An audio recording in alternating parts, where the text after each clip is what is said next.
Welcome to this program in the Our Finger Lakes History Series. I am Seneca County historian Walter Gable.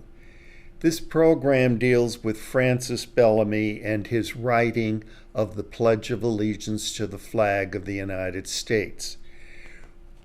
With Flag Day just having taken place and with the 4th of July coming up, I thought it would be appropriate to do this program at this time. Francis Bellamy is credited with writing the Pledge of Allegiance to the flag of the United States. He was born in Mount Morris and married a lady from Newark, New York, so there are direct Finger Lakes roots to his life.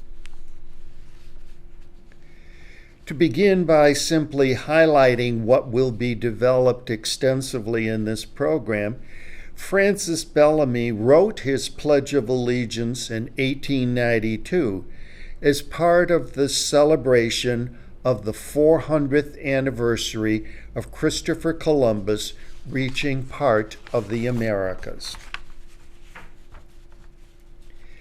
Francis Julius Bellamy was born May 18, 1885 in Mount Morris, New York.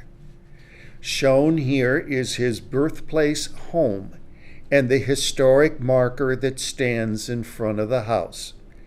The house is located at the intersection of Main Street, Route 36, and Erie Street. Francis's parents were the Reverend David Bellamy and Lucy Clark Bellamy. His family was deeply involved in the Baptist Church. Francis Bellamy had a famous cousin, Edward Bellamy.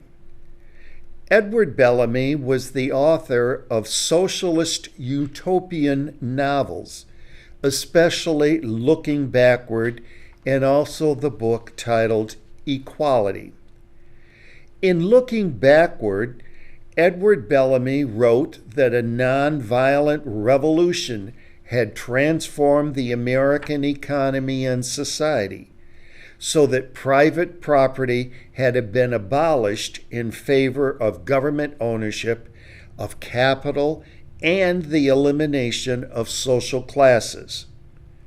I mention all of this about his cousin, who undoubtedly had some influence on the beliefs of Francis Bellamy.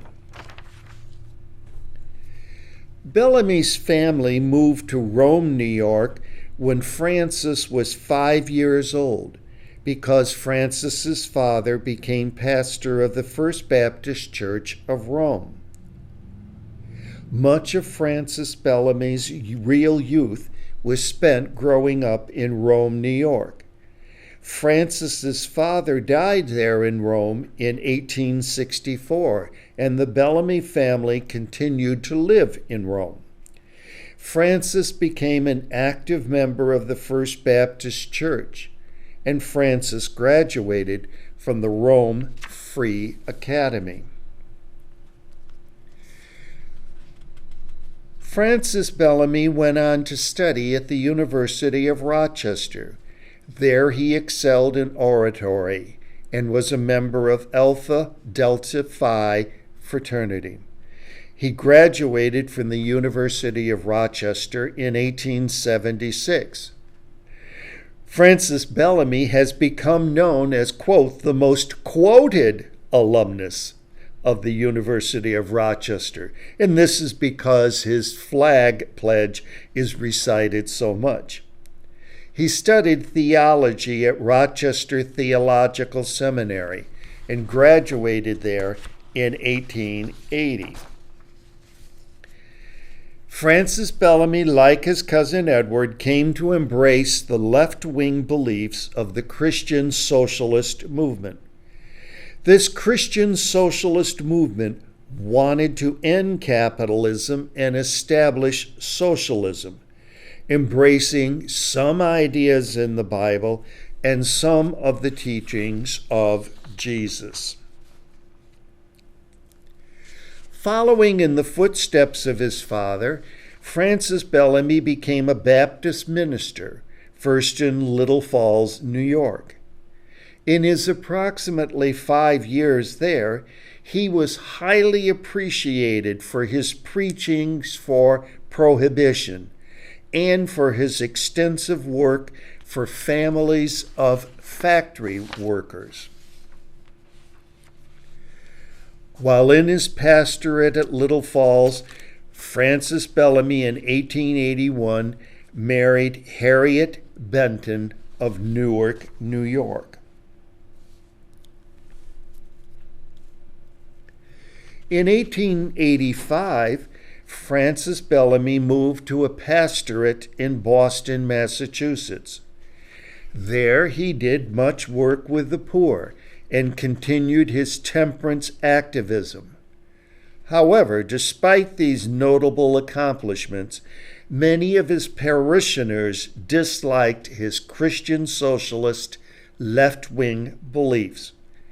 That discontent led him abruptly to resign his pastorate in April of 1881. 1891.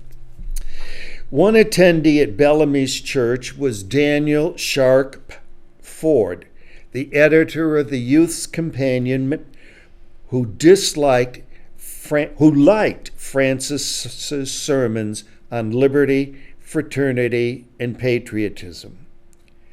Ford offered Francis Bellamy a job with his company that published the Youth's Companion magazine. Bellamy would work in the promotion department for that magazine. The question posed here, namely, what does Christopher Columbus have to do with the Pledge of Allegiance, is the focus of much of the rest of this program. The 400th anniversary of Columbus's coming to the New World in 1492 was a major event to celebrate in the United States. The Youth's Companion magazine in 1890 suggested that this 400th anniversary ought to be celebrated everywhere in the United States. One part of this resulting celebration was the 1893 Columbian Exposition, which was also known as the Chicago World's Fair. In 1890, the U.S. Congress created a commission to promote such a celebration. That commission asked every community to hold a celebration on what they called Columbus Day, October 21st, 1892.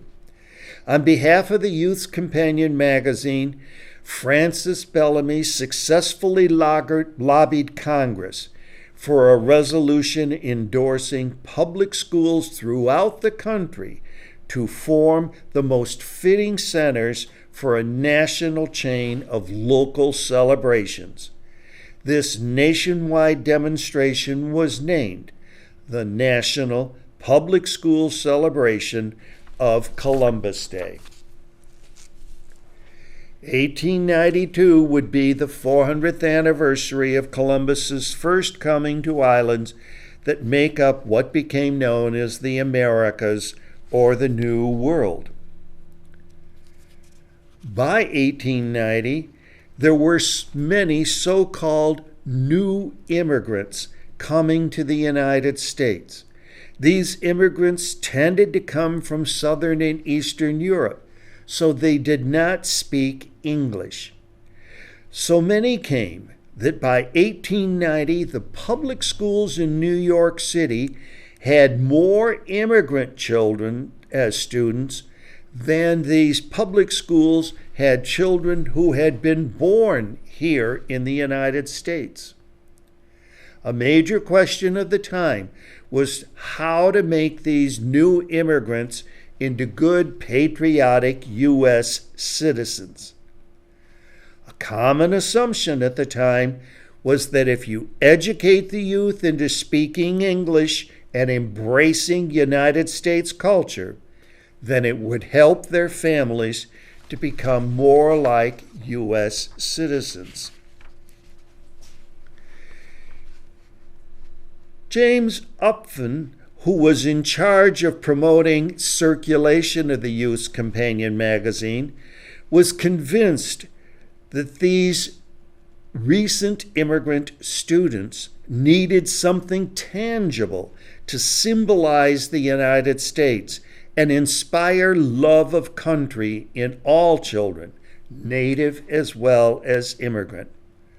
Upton first fervently believed that the American flag was the answer. If there were a flag in every schoolhouse, the children would see that American flag every day and realize that they were all part of this great country.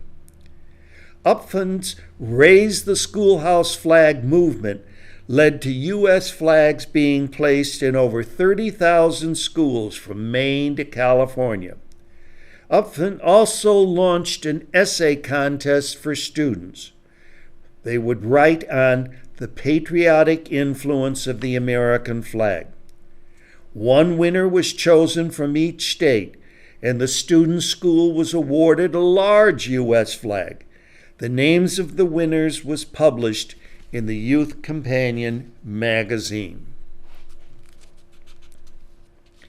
As I said, a massive World's Fair was being planned for Chicago to commemorate the 400th anniversary of Columbus landing. The World Fair planning, however, became so extensive that the fair could not be ready for fall 1892, so that World's Fair actually opened in 1893. Upton argued that most Americans would not be able to get to Chicago for this Columbian Exposition or Chicago World's Fair.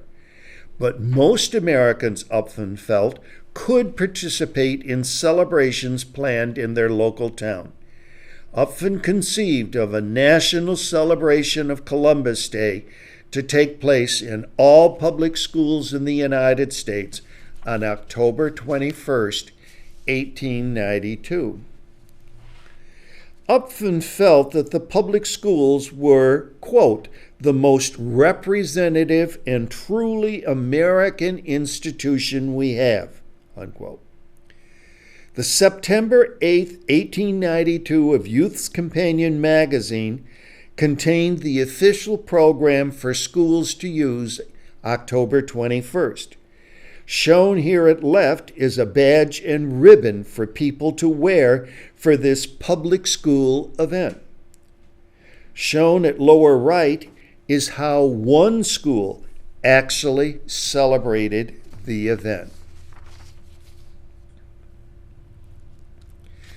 Upton put Bellamy in charge of the National Public School celebration for Columbus Day. Francis Bellamy lobbied President Benjamin Harrison, who then issued a proclamation for a one-time Columbus Day celebration in 1892. The idea of a verbal vow to the American flag first gained traction in 1885 when a Civil War veteran named Colonel George Balch devised a version that read, quote, "We give our heads and our hearts to God and our country. One country, one language, one flag." Both Bellamy and Upton agreed that new words for a salute to the U.S. flag should be a vow of allegiance. As the printing deadline for the actual wording of a new Pledge of Allegiance was nearing, Upton assigned Bellamy the task of writing the actual words. Upton told Bellamy that Bellamy had a knack at words, so Bellamy should write it instead of still looking for someone else to write it. So one sultry August night, Francis Bellamy sat down to write this new wording for a Pledge of Allegiance to the U.S. flag. Bellamy later said that the opening phrase, "I pledge allegiance to my flag," just easily, quote, tumbled onto the page. Then, after 2 full hours of arduous mental labor, Bellamy said he produced a succinct and rhythmic tribute. Bellamy, in October 1892, added the word to so as to make for better poetic cadence to his wording. Shown here is the front cover of the September 8, 1892 issue of the Youth's Companion magazine.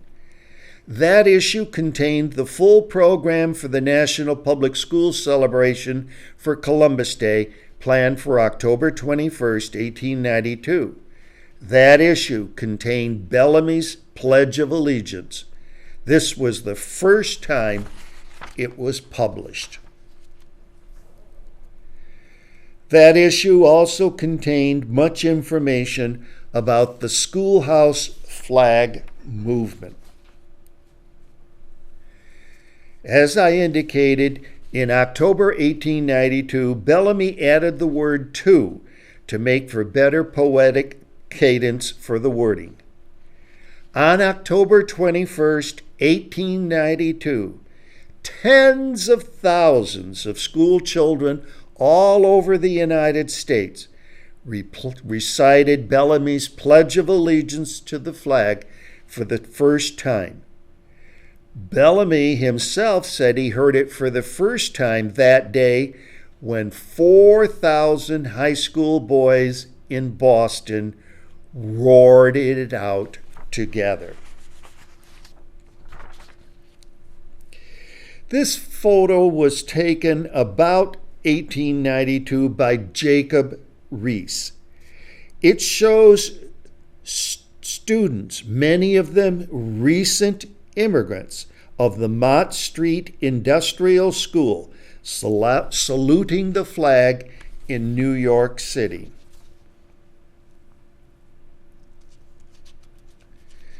Organized by the American Legion, representatives of over 60 organizations attended the first National Flag Conference mid-June 1923. At this conference, it was decided to change the Pledge of Allegiance slightly by, after the word flag, adding the words of the United States. This was mainly to help immigrants to understand more clearly to what country's flag they were pledging allegiance. Francis Bellamy, however, did not like this added wording. He felt that it disrupted the rhythmic cadence of his poetic wording. Also at this 1923 flag conference, the first U.S. flag code was adopted. At a second National Flag Conference in 1924, the words "of America" were added to Bellamy's Pledge of Allegiance. Also, the flag code, drafted at the first conference in 1923, was officially adopted. As long as I am basically tracing chronologically events regarding the pledge, I want to mention that in 1931, Francis Bellamy died, and he was buried in a cemetery in Rome, New York. On June 22, 1942, the U.S. Congress officially recognized the Pledge of Allegiance and included it in the U.S. flag code. This may well have been prompted by the fact that the United States was now formally engaged in World War II, and there was a heightened feeling of and need for patriotism.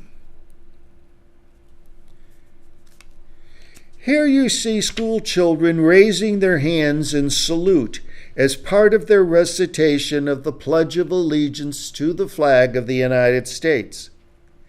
This salute started with the hand outstretched towards the flag palm down, and ended with the palm up. This salute became known as the Bellamy salute.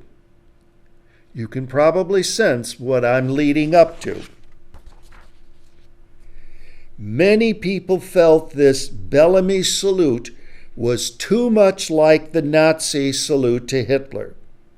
So when the U.S. formally entered World War II, the Bellamy salute needed to be replaced.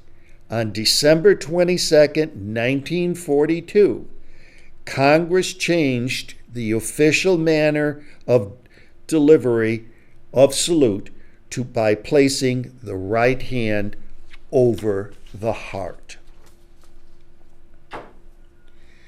In 1943, in a ruling in the West Virginia State Board of Education versus Barnett case, the Supreme Court of the United States ruled that public school students are not required to say the pledge. This case had arisen because West Virginia had a law that required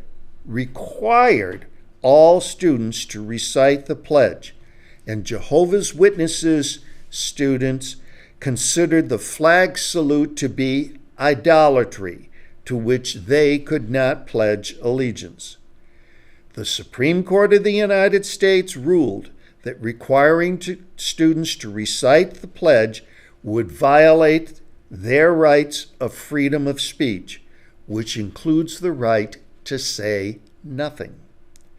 In a related issue, the U.S. Supreme Court hasn't directly addressed the issue of students refusing to stand for the Pledge of Allegiance or for playing of our national anthem, which are both clear examples of what has become known as symbolic speech.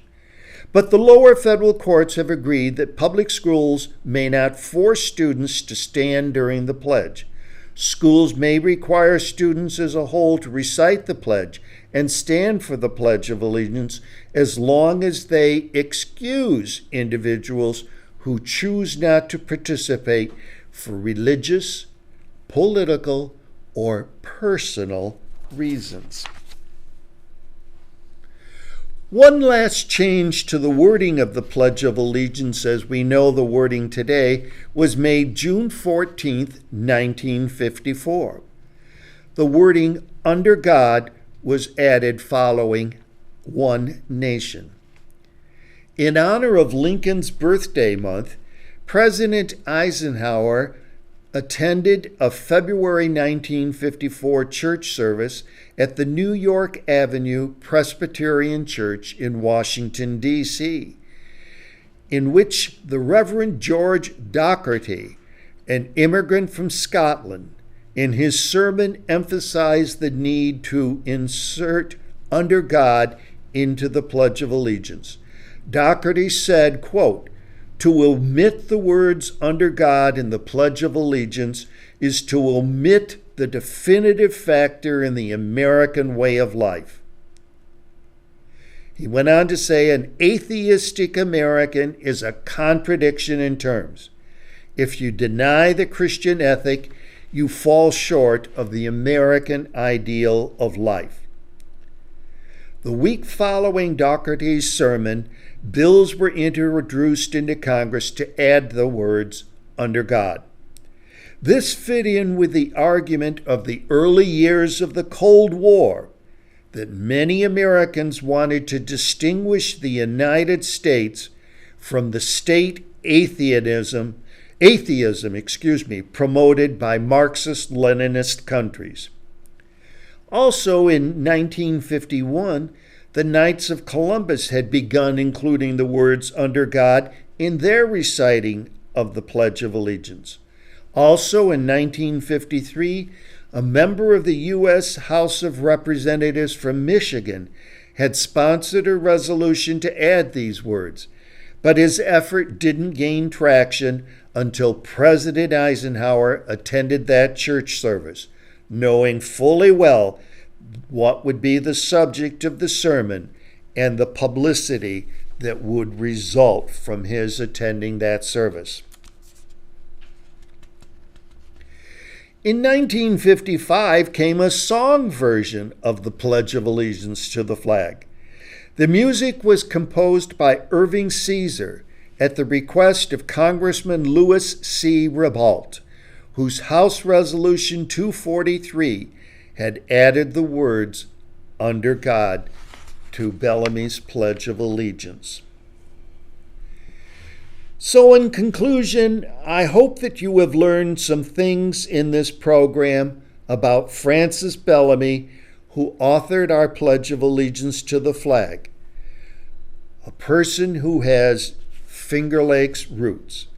I hope that this program provides a basis for you to enjoy the celebration of Flag Day come next year and Flag Day every day thereafter, and our upcoming 4th of July.